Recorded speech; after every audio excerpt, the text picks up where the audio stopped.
ఒక్క చిన్న సముద్ర మార్గం మూసుకుపోతే ప్రపంచవ్యాప్తంగా పెట్రోల్ ధరలు ఒక్కసారిగా ఎందుకు పెరుగుతాయి? ప్రపంచ మ్యాప్‌లో కేవలం ఒక చిన్న ప్లేస్‌లా కనిపించే ఒక్క ప్లేస్ గ్లోబల్ ఎకానమీని ఎలా రూల్ చేస్తుంది? ఈ ప్రశ్నలన్నిటికీ ఆన్సరే స్ట్రైట్ ఆఫ్ హార్మోస్. మ్యాప్‌లో చూస్తే ఇది పెద్దగా కనిపించదు, కానీ గ్లోబల్ ఎనర్జీ సప్లై చైన్‌లో ఇది అత్యంత కీలకమైన చోక్ పాయింట్. ఈ ప్లేస్ పర్షియన్ గల్ఫ్‌ని గల్ఫ్ ఆఫ్ ఒమాన్‌తో కలుపుతుంది. దీనికి నార్త్ సైడ్‌లో ఇరాన్, సౌత్ సైడ్‌లో ఒమాన్ మరియు యునైటెడ్ అరబ్ ఎమిరేట్స్ ఉన్నాయి. అయితే దీని మొత్తం వెడల్పు నియర్లీ 33 కిలోమీటర్స్ మాత్రమే.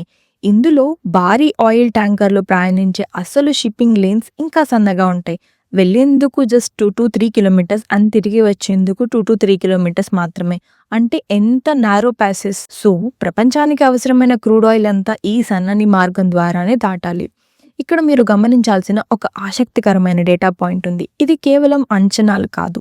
ఇంటర్నేషనల్ ఎనర్జీ ఏజెన్సీ మరియు యుఎస్ ఎనర్జీ ఇన్ఫర్మేషన్ అడ్మినిస్ట్రేషన్ లాంటి ఆర్గనైజేషన్ ఇచ్చిన ట్రస్టెడ్ నెంబర్స్. సో నియర్లీ రోజుకు 20 మిలియన్ బ్యారెల్స్ క్రూడ్ ఆయిల్ ఈ ప్లేస్ ద్వారానే ట్రావెల్ అవుతుంది. అంటే ప్రపంచం మొత్తం ఆయిల్ కన్సంప్షన్లో ఇది నియర్లీ 20%, అంటే 5వ వంతు. అండ్ కేవలం ఆయిల్ మాత్రమే కాదు, ప్రపంచ లిక్విఫైడ్ న్యాచురల్ గ్యాస్ ట్రేడ్లో నియర్లీ 20-25% ఈ రూట్ పైనే డిపెండ్ అయి ఉంటుంది. ఈ రూట్ ద్వారా మెయిన్గా ఎక్స్పోర్ట్ చేసే దేశాలు Saudi Arabia, Iraq, Kuwait, Khattar, UAE and Iran. So ఈ నారో ప్యాసేజ్కి ఇరాన్ దగ్గరగా ఉండడం వల్ల మిడిల్ ఈస్ట్లో టెన్షన్స్ పెరిగిన ప్రతిసారి స్ట్రైట్ ఆఫ్ హార్మోస్ సెక్యూరిటీ పైన ఇంటర్నేషనల్ లెవెల్లో చర్చలు స్టార్ట్ అవుతాయి.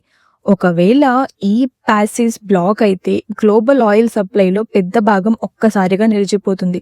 అండ్ డిమాండ్ స్థిరంగా ఉండి సప్లై పడిపోవడం అంటే మార్కెట్లో ఖచ్చితంగా ఆయిల్ ప్రైసెస్ చాలా ఫాస్ట్గా హైక్ అవుతాయి. దీని ప్రభావం ఎక్కువగా ఏషియా దేశాలపై like India, China, Japan, South Korea వీటిపైనే ఎక్కువ పడుతుంది. ముఖ్యంగా ఇండియా ఉపయోగించే క్రూడ్ ఆయిల్లో మెజారిటీ షేర్ మిడిల్ ఈస్ట్ నుంచే వస్తుంది. ఆ సప్లైలో పెద్ద భాగం ఈ మార్గం ద్వారానే రావాలి. 1980s నాటి ట్యాంకర్ వార్ తర్వాత ఈ ప్లేస్లో స్ట్రాంగ్గా మిలిటరీ సర్వైలెన్స్లోకి వచ్చింది. ప్రస్తుతం యునైటెడ్ స్టేట్స్ నేవీకి చెందిన 5th ఫ్లీట్ ఇక్కడ కంటిన్యూస్గా పాట్రోలింగ్ చేస్తూ ఉంటారు. చాలా మందికి తెలియని మరో ఇంపార్టెంట్ ఫ్యాక్ట్ ఉంది. స్ట్రైట్ ఆఫ్ హార్మోస్ కేవలం ఆయిల్ రవాణాకి పరిమితం కాలేదు. ప్రపంచ ఇంటర్నెట్ కనెక్టివిటీకి కూడా ఇది ఒక crucial geographical point. International internet data అంతా సముద్రం అడుగున ఉన్న ఫైబర్ ఆప్టిక్ కేబుల్స్ ద్వారా వస్తుంది. యూరోప్, ఏషియా మరియు ఆఫ్రికాలను కలిపే ఇంపార్టెంట్ కేబుల్స్ ఈ middle east are Gulf places నుండే వెళ్తాయి. ఇండియా నుంచి వెళ్ళే డేటా రూటింగ్లో ఒక భాగం ఈ నెట్వర్క్ ఇన్ఫ్రాస్ట్రక్చర్ పైనే డిపెండ్ అయి ఉంటుంది. ఈ ప్లేసెస్లో కాన్ఫ్లిక్ట్లు బాగా పెరిగితే డ్యామేజ్డ్ కేబుల్స్ని రిపేర్ చేయడానికి మెయింటెనెన్స్ షిప్ వెళ్ళడం అసలు ఇంపాసిబుల్. అయితే మల్టిపుల్ ఆల్టర్నేటివ్ రూట్స్ ఉండడం వల్ల కనెక్టివిటీ పూర్తిగా ఆగిపోదు, కానీ లేటెన్సీ పెరగడం లేదా స్పీడ్ తగ్గడం వంటి కాన్సిక్వెన్సెస్ అయితే ఖచ్చితంగా ఫేస్ చేస్తాం.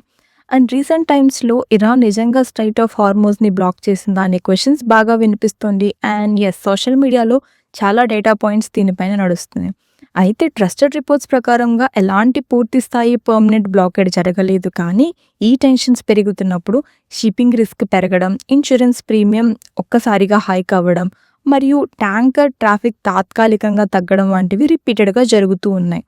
సో ఫైనల్గా చూస్తే ఇది ఒక కేవలం సముద్ర మార్గం కాదు, global energy supply, international trade, geopolitical stability and digital connectivity. So ఇవన్నీ పరోక్షంగా ఈ 33 కిలోమీటర్స్ గేట్వే పైనే ఆధారపడి ఉన్నాయి. ప్రపంచంలో జరిగే పెద్ద సంఘటనలు చాలాసార్లు మ్యాప్లో కనిపించే ఇలాంటి చిన్న ప్రదేశాల వల్లే జరుగుతాయి. అసలు కారణాలు, ప్రభావాలు అంటే గ్లోబల్ ఇష్యూస్ వెనుక ఉన్న ట్రూ మార్జిన్స్ అర్థం చేసుకోవడం చాలా అవసరం. ఇలాంటి ఫ్యాక్ట్ బేస్డ్ జియోపొలిటికల్ మరియు ఎకనామిక్ అనాలిసిస్ కోసం మా ఛానల్ ట్రూ మార్జిన్ని ఫాలో అవ్వండి.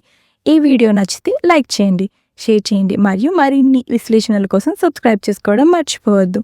Thank you so much.